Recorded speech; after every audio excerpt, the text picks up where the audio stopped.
কালো ভুনার perfect recipe. ভিডিওটি না টেনে দেখার আমন্ত্রণ রইল।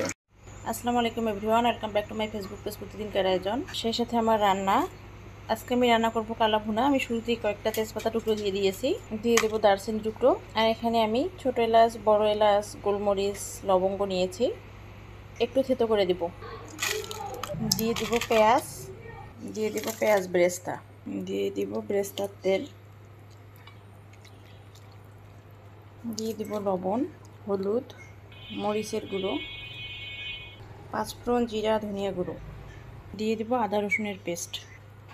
এখন সব মশলা ভালো করে মিক্সড করে নেব। আমি সুন্দর করে মিক্সড করে নিয়েছি, এখনই কোনো পানি অ্যাড করব না।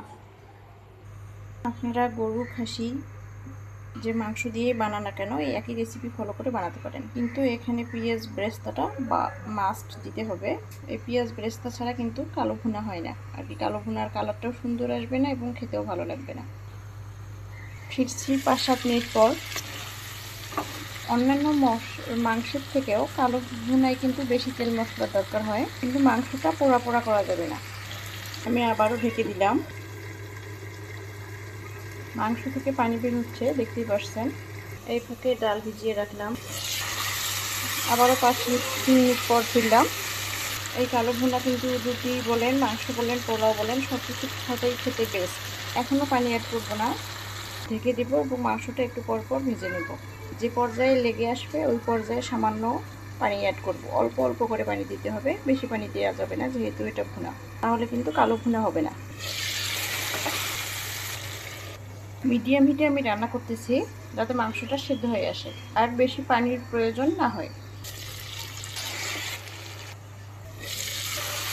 এ পর্যায়ে অ্যাড করব সামান্য পানি, 1 কাপ পরিমাণে। আবার ঢেকে দেব।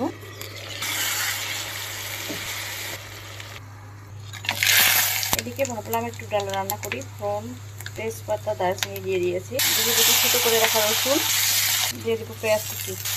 ডালটা পরিষ্কার করে পানি ঝরিয়ে নিয়েছি। 5 মিনিট ভেজে নেব। আমি আরও 1 কাপ পরিমাণে পানি অ্যাড করব। একটু পর পর নেড়ে দিতে হবে ঢাকনা খুলে, না হলে কিন্তু মশলা পুড়ে যাবে।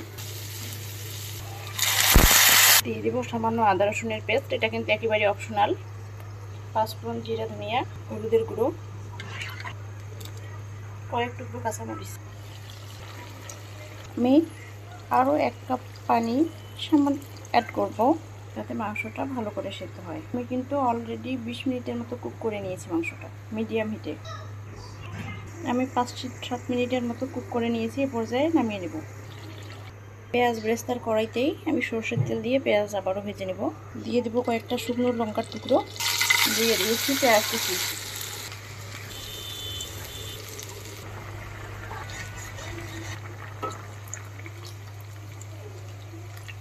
এদিকে পেঁয়াজ বেরেস্তা হয়ে এসেছে। ভিউয়ার্স, আমি আরও একটু চুলায় বসিয়ে দিলাম। ভিউয়ার্স, আমার ভিডিওটি কেমন লেগেছে জানাবেন। ভিডিও ভালো লাগলে ফেস থেকে হলে পেজটি ফলো করে রাখবেন এবং ইউটিউব চ্যানেল থেকে হলে চ্যানেলটি সাবস্ক্রাইব করে রাখবেন। ভালো থাকবেন।